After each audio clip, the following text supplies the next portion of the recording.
അമേരിക്കയുടെ കീഴിൽ 20 അംഗരാജ്യങ്ങളുടെ സഖ്യത്തിലുള്ള നാവിക പട ചെങ്കടലിൽ നങ്കൂരമിട്ടിട്ടും പേടിയില്ലാതെ എന്ത് മിസൈൽ വന്നാലും എന്ത് ബോംബ് വന്നാലും പേടിയില്ലാതെ നിൽക്കുന്ന ഒരു വിഭാഗത്തെക്കുറിച്ചാണ് ഇപ്പൊ ചർച്ച. ഹൂതികള്. സംഭവത്തിന്റെ തുടക്കം എന്താന്ന് വെച്ചാൽ, കഴിഞ്ഞ മാസം തുർക്കിയിൽ നിന്ന് ഇന്ത്യയിലേക്ക് വന്ന ഒരു ചരക്ക് കപ്പൽ ഇസ്രായേൽ ബന്ധമുണ്ടെന്ന് പറഞ്ഞുകൊണ്ട് യമനിലെ ഹൂതികൾ ചെങ്കടലിൽ വെച്ചിട്ട് തടഞ്ഞു. അതാരും വലിയ കാര്യമാക്കിയൊന്നും എടുത്തില്ല. പിന്നെ വരുന്ന കപ്പലുകളൊക്കെ ചെങ്കടലിൽ വെച്ചിട്ട് ഇവർ തടയാണ്. ഇസ്രായേലിലേക്ക് പോകുന്ന അല്ലെങ്കിൽ അവിടെ നിന്ന് വരുന്ന ഏത് കപ്പലും ചെങ്കടലിൽ വെച്ചിട്ട് ഏത് രാജ്യത്തിന്റെയും ആണെങ്കിലും ഹൂതികൾ തടയാണ്, ആക്രമിക്കുകയാണ്.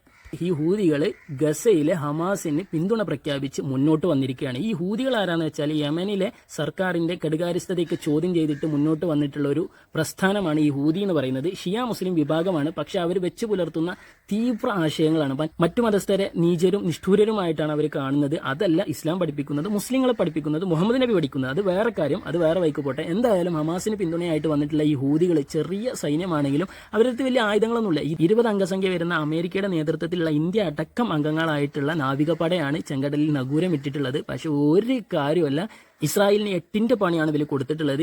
കാരണം ഇസ്രായേലിന്റെ 100% ബിസിനസ് നടക്കുന്ന പ്രധാന തുറമുഖമായ എലിയാത്ത് തുറമുഖത്തിലേക്ക് 83% ചരക്കുകപ്പലുകൾ കുറഞ്ഞ് 13ലേക്ക് ചുരുങ്ങി എന്നാണ് എലിയാത്ത് തുറമുഖത്തിന്റെ CEO വെളിപ്പെടുത്തുന്നത്.